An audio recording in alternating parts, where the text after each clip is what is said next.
વિદ્યાર્થી મિત્રો, આજથી આપણે ચેપ્ટર 2ના એક્ઝામ્પલ જોઈશું. 2.7 સુધી ગણાવ્યા છે, એટલે 2.8 ઉદાહરણ. થર્મોમીટરનો ઉપયોગ કરીને બે પદાર્થના તાપમાન માપેલા છે. તો બંને પદાર્થના તાપમાનનો તફાવત અને તેમાં ઉદ્ભવેલ ત્રુટિની ગણતરી કરો, એવો પ્રશ્ન છે. તાપમાન માટે આપણે બુકની અંદર સ્મોલ ટી લીધું છે, કોઈક થીટા પણ વાપરી શકીએ. આપણે સ્મોલ ટી લઈએ. એક પદાર્થનું તાપમાન છે T1, 20 અંશ સેલ્સિયસ પ્લસ ઓર માઇનસ 0.5 અંશ સેલ્સિયસ. 20 અંશ સેલ્સિયસ એ સાચું મૂલ્ય છે, આ નિરપેક્ષ ત્રુટિ છે. બીજા પદાર્થનું તાપમાન છે T2, 50 અંશ સેલ્સિયસ પ્લસ ઓર માઇનસ 0.5 અંશ સેલ્સિયસ. પ્રશ્ન છે તાપમાનનો તફાવત. અહીંયા સ્મોલ ટીનો અર્થ સમય નથી. હવે બે ભૌતિક રાશિનો સરવાળો હોય કે બાદબાકી હોય તો અંતિમ પરિણામમાં મહત્તમ નિરપેક્ષ ત્રુટિ એ દરેક અવલોકનની નિરપેક્ષ ત્રુટિના સરવાળા બરાબર થાય. આપણી પાસે આ 20 અંશ સેલ્સિયસ ને 50 અંશ સેલ્સિયસ એ સાચું મૂલ્ય છે, બને.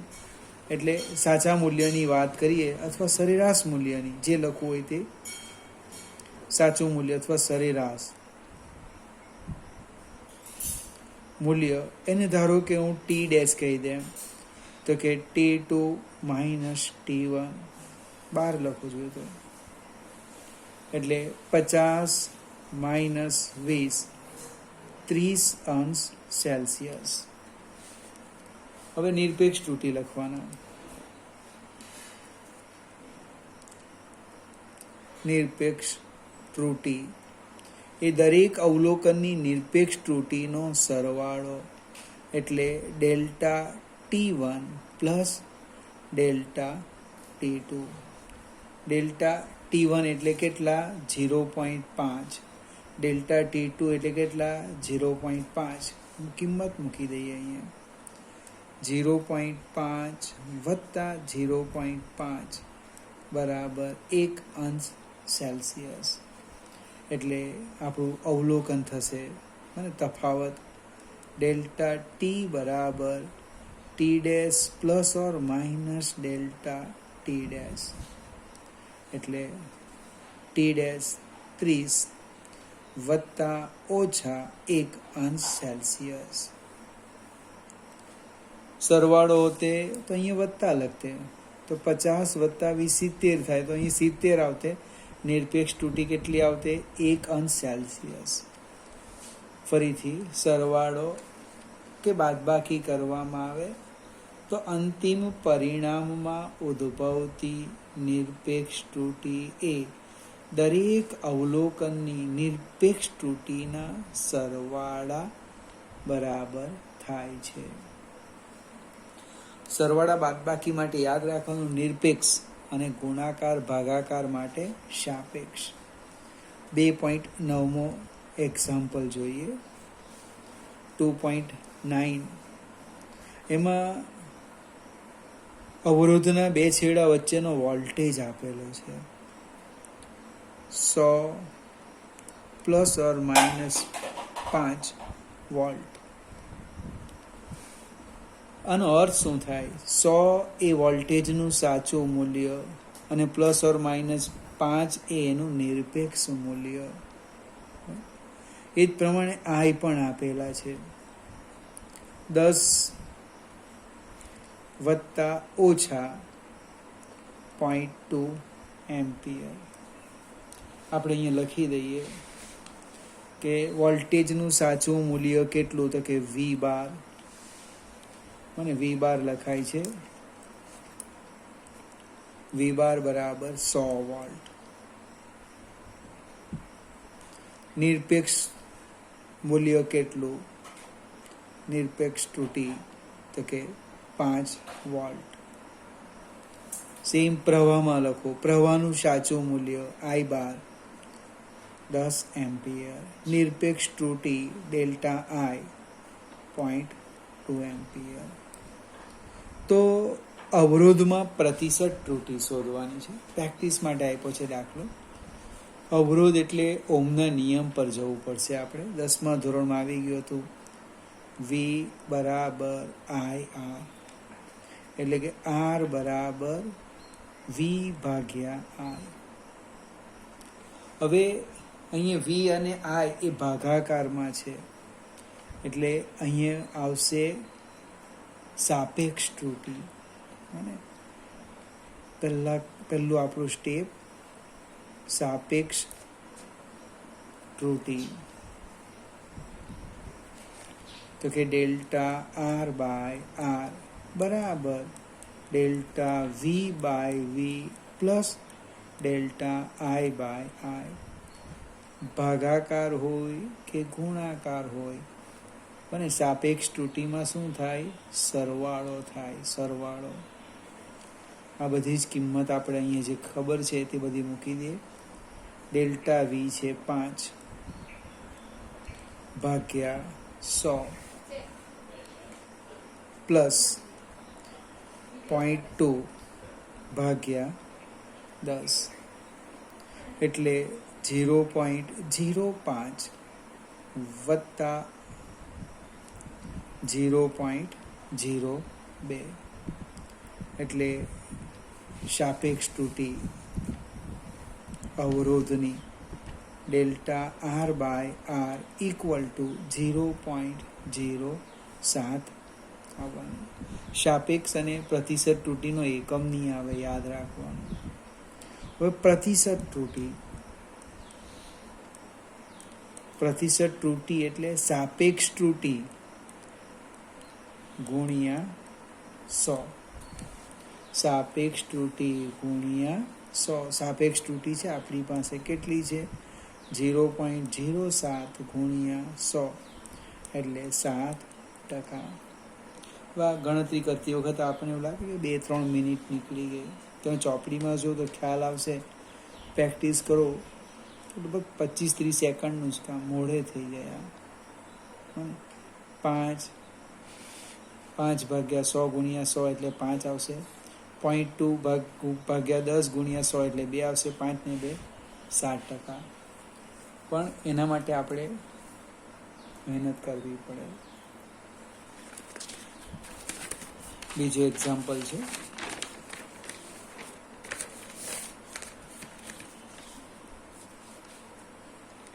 એ 2 અવરોધ આપેલા છે, એને શ્રેણીમાં જોડવામાં આવે તો સમતુલ્ય અવરોધની માં ઉદ્ભવતી પ્રતિશત ત્રુટી, અને સમાંતરમાં જોડવામાં આવે તો પ્રતિશત ત્રુટી. અહીંયા પાછા સૂત્ર તમને આપી દીધા છે. આપણી થોડીક મર્યાદા છે, સાબિત કર્યું નથી, એટલે સ્વીકારીને કામ કરવું પડશે. R1 આમ લખાય છે 100 વત્તા ઓછા 3 ઓહમ. એ જ પ્રમાણે R2 200 વત્તા ઓછા 4 ઓહમ. હવે શ્રેણીની વાત કરીએ, પછી સમાંતર પર જઈએ. અહીંયા પહેલા અવલોકનની વાત કરીએ તો સાચું મૂલ્ય છે ડેલ્ટા આપણે R1 12 એ 100 ઓહમ છે, અને વત્તા ઓછા પછી એ નિરપેક્ષ ત્રુટી ડેલ્ટા R1 3 ઓહમ છે. બીજા અવલોકનમાં સાચું મૂલ્ય છે R2 200 ઓહમ, અને એમાં નિરપેક્ષ ત્રુટી ડેલ્ટા R2 4 ઓહમ. હવે શ્રેણી પર જઈએ આપણે. શ્રેણી કનેક્શન, શ્રેણી જોડાણ. તો સમતુલ્ય અવરોધ 10માં સૂત્ર હતું એ જ લખવાના. RS for series, RS is equal to R1 plus R2. અહીંયા સરવાળો છે, સાચા મૂલ્યનો સરવાળો કરવાનો. બાદબાકી હોય તો સાચા મૂલ્યની બાદબાકી, પણ નિરપેક્ષ ત્રુટિનું શું થાય? હંમેશા સરવાળો. એટલે આમ થશે, જો R1 bar plus R2 bar plus or minus delta R1 plus delta R2. ધારો કે અહીંયા બાદબાકી લખે તો માત્ર અહીંયા જ ઓછા થાય, એટલે અહીંયા તો વત્તા હોય કે ઓછા, હંમેશા સરવાળો થાય. કિંમત મૂકી દઈએ. 100 વત્તા 200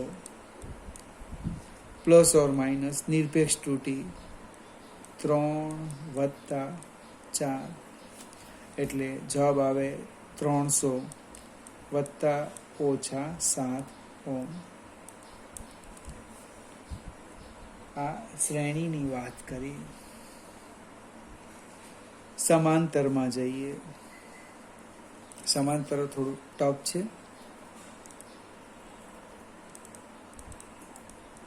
જો 10મું ધોરણ યાદ આવતું હોય, સમાંતર પેરેલલ માટે આમ લખીએ 1/RP બરાબર 1/R1 પ્લસ 1/R2. 10મા ધોરણમાં શીખેલા અને ફરીથી આપણે 12મા ધોરણમાં જોઈશું. 1/RP બરાબર 1/R1 પ્લસ 1/R2. હવે સાચા મૂલ્યની વાત કરીએ પહેલાં તો સાચું મૂલ્ય મૂકી દઈએ. 1/RP બરાબર 1/100 પ્લસ 1/200. લસાઅ 200 થશે. 1/RP બરાબર 200, એટલે અહીંયા 2 વડે ગુણવાનો અંશમાં, અહીંયા 1 વડે, એટલે શું થાય? 2 વત્તા 1 છેદમાં 200. અને ઉલટાવી કાઢો. RP બરાબર 200 ભાગ્યા 3, એટલે લગભગ કેલ્ક્યુલેટર સાદું રૂપ આપો. 200 ભાગ્યા 3, એટલે 66.66. 66.666 આવે, એટલે રાઉન્ડ ઓફ કરીએ 7 લખી દઈએ આપણે. હવે આ એના સાચા મૂલ્યની વાત થાય, પેરેલલ. હવે નિરપેક્ષ ત્રુટિ શોધવાના, જે આપણે શીખ્યા નથી. એ એક્ઝામ્પલમાં ચોપડીમાં સૂત્ર આપી દીધું છે એનું. Delta R parallel by R dash square પ્રતિશત ત્રુટિ છે અહીંયા, બરાબર delta R1 by R1 square plus delta R2 by R2 square. હવે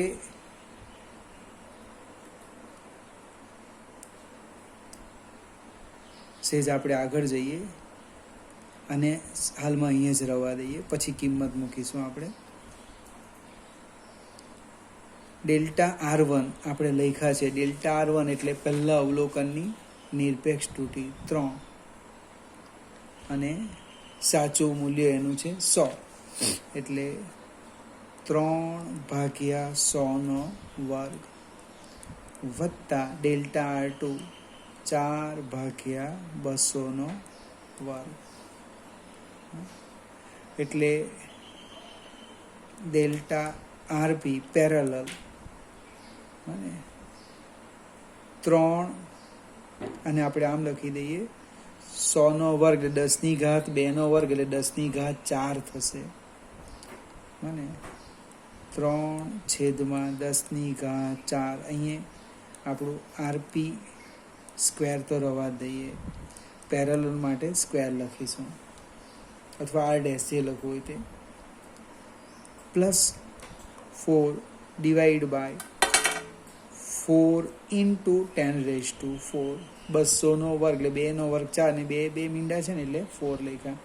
આ લગભગ 4 અને 4 નીકળી ગયા. 3 ગુણ્યા 10⁻⁻⁴.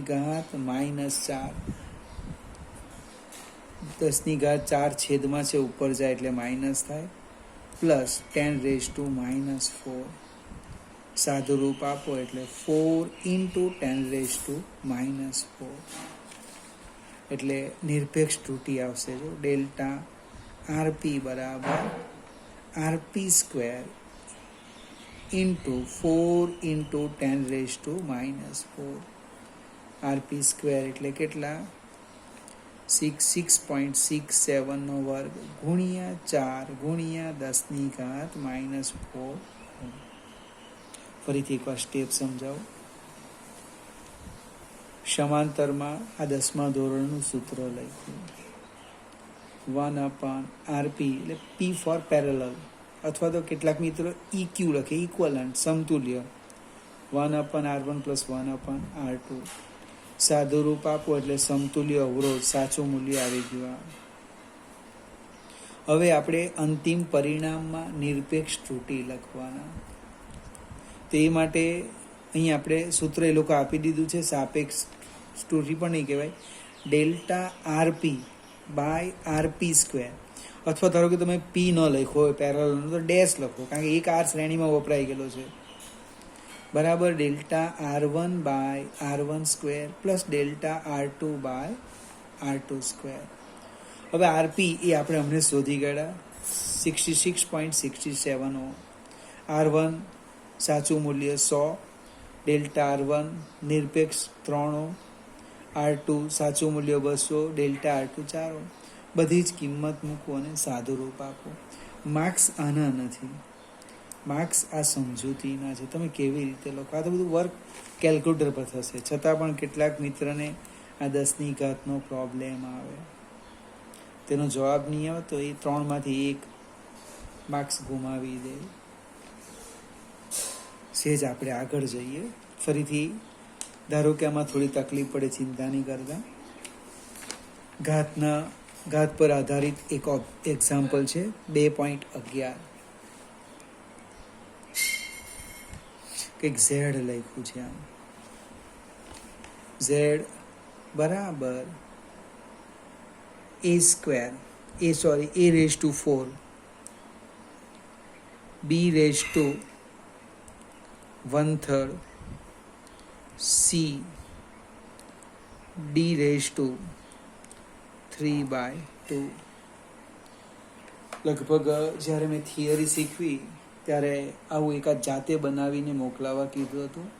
મને નામ યાદ નથી, 3-4 મિત્રોએ પ્રયત્ન કરેલો, બાકીનાનો મારી સાથે સંપર્ક નહોતો થયો. એટલે ફરીથી આજે આ શીખવું, સેમ આવું જ એક હમણાં લખી આપીશ, તમારે મને એનો જવાબ જ મોકલાવવાનો.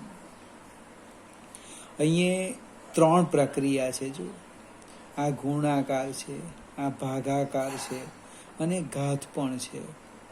ગુણાકાર, ભાગાકાર અને ઘાત. તો આપણે આંશિક ત્રુટિ અથવા સાપેક્ષ ત્રુટિ શોધવાના. સાપેક્ષ ત્રુટિ એટલે ડેલ્ટા Z/Z ઇક્વલ ટુ સાપેક્ષ ત્રુટિ. જોજો લખવાનું, ડેલ્ટા Z/Z. હવે એક સાથે 2 કામ કરીએ. ઘાતનો નિયમ છે એટલે ઘાત અગાળ આવે, બરાબર ને? એટલે 4 એની સાપેક્ષ ત્રુટિ ડેલ્ટા A/A. ગુણાકાર હોય કે ભાગાકાર, સાપેક્ષ ત્રુટિનો સરવાળો 1/3 ડેલ્ટા B/B પ્લસ ભાગાકાર છે delta C/C plus 3/2 delta D/D. ફરીથી એની ઘાત 4 એટલે ગુણાકાર, કે પહેલાં તો ગુણાકાર હોય કે ભાગાકાર, દરેક અવલોકનની સાપેક્ષ ત્રુટિનો સરવાળો. આ પ્રકારનો દાખલો એક જ JEEમાં પૂછાઈ ગયો છે 4 વર્ષ પહેલાં. એટલે અહીંયા મેં લખ્યું સાપેક્ષ ત્રુટિ ઝેડમાં ડેલ્ટા Z/Z. હવે એના માથા પર 4 છે તો 4 સહગુણક આવે, delta A by A plus બીની ઘાત 1/3 છે એટલે 1/3 ડેલ્ટા બી બાય બી. હવે ભાગાકાર છે એટલે માઇનસ નથી લખવાનું.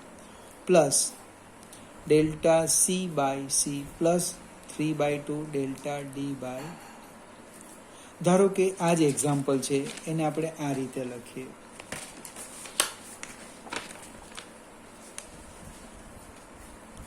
z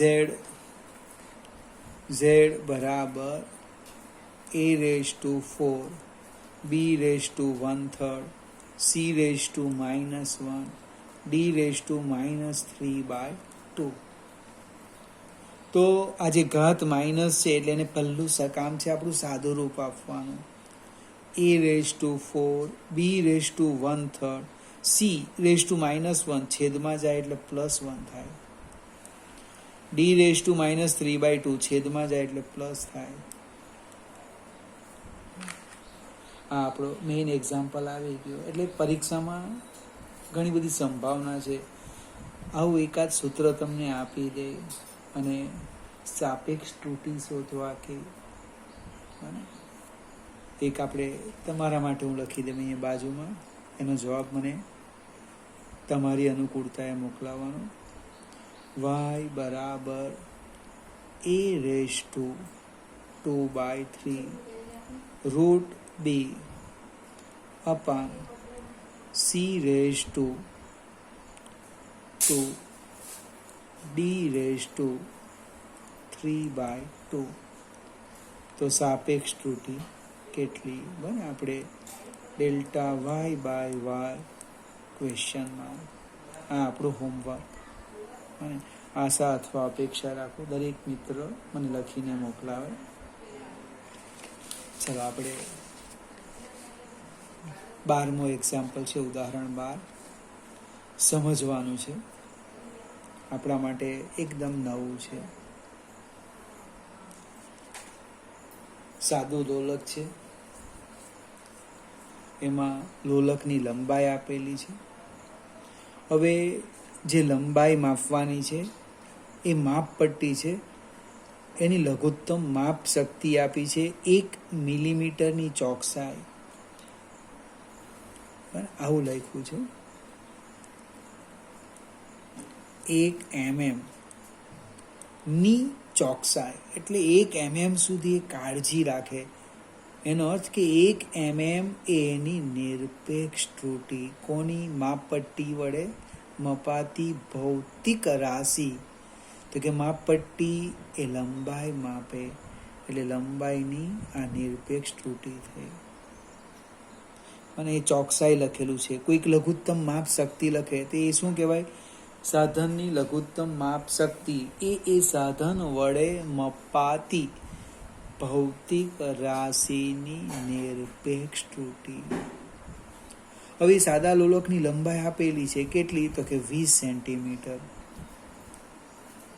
એનો અર્થ આ 1 મિલીમીટર ની ચાલે, એને આપણે સેન્ટીમીટરમાં ફેરવાનું એટલે 10 વડે ભાગવાનું. એટલે અહીંયા લખી દેશે આ બાજુમાં 0.1 સેન્ટીમીટર. હવે ઘડિયાળ આપેલું છે. એની લઘુત્તમ માપ શક્તિ આપી છે 1 સેકન્ડ. પણ પાછો નવો શબ્દ ચોપડીમાં લખેલો છે 1 સેકન્ડ વિભેદન વાળી. એટલે 1 સેકન્ડથી એ ઓછું માપી શકતી નથી. એટલે એની લઘુત્તમ માપ શક્તિ થઈ. એટલે અહીંયા લખી દેવું ડેલ્ટા ટી. ડેલ્ટા ટી સમયનો ટી એટલે સ્મોલ ટી લખવો પડશે. 1 સેકન્ડ. હવે એ જે ઘડિયાળ છે એ 100 દોલન માપે. દોલન માટે આપણે સંખ્યા લઈ લઈએ. દોલન n 100. એના માટે જે સમય લાગે એ સમય આપેલો છે સ્મોલ ટી. એ 90 સેકન્ડ છે. આવતકાળનું સૂત્ર એ લોકો આપ્યું છે, આપણે શીખા નથી, પણ પરીક્ષામાં તમને આપવાના નથી, આપણે યાદ રાખવાનું. ને સાદા લોલકનો આવર્તકાળ. આવર્તકાળની સંજ્ઞા છે કેપિટલ ટી 2π √L/g. પ્રશ્ન છે ગુરુત્વ પ્રવેગમાં પ્રતિશત ત્રુટી શોધો. ગુરુત્વ પ્રવેગ એટલે જીમાં. હવે જેની પ્રતિશત ત્રુટી શોધવાના હોય એને સૂત્રના કરતા કરવું, એટલે રૂટ છે એટલે વર્ગ કરું છું. t², 4π² વર્ગમૂળ નીકળી ગયું L/g. હવે જીને સૂત્રના કરતા કરી દો. 4π² L/t². હવે પ્રતિશત ત્રુટી શોધવી હોય તો પહેલાં સાપેક્ષ શોધવી પડે. હવે 4 અને પાઈ તો ગણિતની સંખ્યા છે, કોઈક ભૌતિક રાશિ નથી, એટલે યાદ રાખવાનું ભૌતિક રાશિમાં જ સાપેક્ષ ત્રુટી આવે. ΔG/g બરાબર ΔL/L પ્લસ ટ્વાઇસ ΔT/t. 4π² માં લખવાની જવાનું. બને 4 એ તો સંખ્યા છે, પાઈ તો 3.14 સંખ્યા છે. સાપેક્ષ ત્રુટી શામાં આવે? જે ભૌતિક રાશિનું માપન કરે તેમાં. હવે આવતકાળ એ તો કોન્સ્ટન્ટ આવે. તો પાછો એક નવો પ્રશ્ન ઉદ્ભવ્યો. કયો? આને સમીકરણ 1 આપી દઈએ. આવતકાળ કેવી રીતે લખાય? તો કે એક દોલન પૂર્ણ કરવા માટે લાગતો સમય. તો n દોલન માટે, અને અહીંયા ઉપર દોલન લખું, n દોલન માટે કેટલો સમય લાગે? t. તો એક દોલન માટે કેટલો? એનો અર્થ થાય t બરાબર t/n. n એ સંખ્યા છે, એટલે અને આ રીતે લખું છું, ΔT બરાબર Δt/n. હવે આ બેનો આપણે ગુણોત્તર લઈ લઈએ. આ બંનેનો ગુણોત્તર લઈએ તો શું થાય?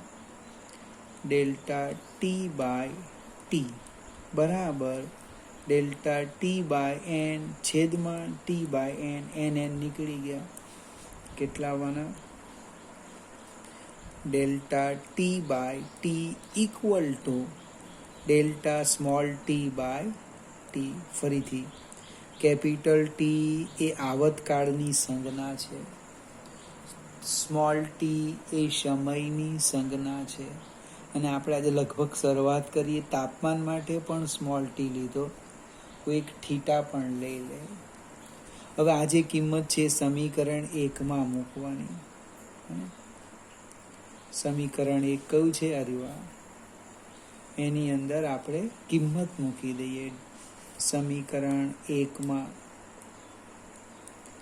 કિંમત મૂકતા ΔG/g બરાબર ΔL/L પ્લસ ટ્વાઇસ ΔT/t. કોઈક મિત્ર ડાયરેક્ટ લખી દે સ્મોલ ટી, ભાઈ એવું નીતના નહીં લખાય, આમ સમજાવવું પડે. કારણ કે આવતકાળનું સૂત્રમાં કેપિટલ ટી આવે અને રકમમાં આપેલું છે સ્મોલ ટી. ખ્યાલ આવે છે ને? વિભેદન લઘુત્તમ માપ શક્તિ એની 1 સેકન્ડ છે. એટલે કે ΔL/L, તો ΔL આપણને આપેલા છે 0.1 ભાગ્યા 20 વત્તા 2 ΔT 1 ભાગ્યા 90. અને આમાં સાદુરૂપ આપીએ આપણે, એટલે 0.1 ભાગ્યા 20, 0.1 ભાગ્યા 20 એટલે 0.005 પ્લસ 2 ભાગ્યા 90 0.022. હવે આ બેનો સરવાળો કરી લે. અહીંયા 22 હજુ 2 આવે જ છે, બહુ ને, તો સરવાળો કરી લે 0.027. આ આવી સાપેક્ષ ત્રુટી. એને 100 વડે ગુણો એટલે પ્રતિશત ત્રુટી આવે, ગુણ્યા 100. 0.027 ગુણ્યા 100, 2 દશાંશ ચિહ્ન ખસેડી દેવાના એટલે 2.7, પણ એ લખવું પડે ટકા. ફરીથી આ વિડીયો 2 વાર જોજો, એનું માટે કે આ દાખલો તમારા માટે એકદમ જુદો છે. પહેલાં તો અહીંયા માપપટ્ટી અને ઘડિયાળની લઘુત્તમ માપ શક્તિ આપી છે, એ જ નહીં સમજ પડે લખવું કેવી રીતના. લંબાઈ આપીએ તો ખ્યાલ આવશે, સમય લખીશું. આવતકાળનું સૂત્ર આપેલું છે. હવે જેની પણ સાપેક્ષ ત્રુટિ કે પ્રતિશત ત્રુટિ શોધવાની, એને સૂત્રના કરતા કરવાનું, એટલે આનો વર્ગ કરી દીધો અને જીને સૂત્રના કરતા કીધું. પછી સાપેક્ષ લખ્યું. એમાં પ્રોબ્લેમ આવી ગયો, ડેલ્ટા ટી તો મારી પાસે મળે જ નહીં. કેપિટલ ટી છે પણ ડેલ્ટા ટી નહીં મળે, એટલે એની આ સમજૂતી લખી. આવતકાળનું સૂત્ર ટી બરાબર સ્મોલ ટી બાય એન, બંને બાજુ ડેલ્ટા વડે ગુણી દીધા. આ બેનો ભાગાકાર કીધો એટલે આ એક સ્ટેપ આવી ગયો. એની કિંમત આપણે અહીંયા મૂકી દીધી. સાદું રૂપ આપો એટલે જવાબ આવી જશે. આજે આપણે આટલું જોઈએ. આવતીકાલે બીજા વધારેને એક્ઝામ્પલ ગણીશું.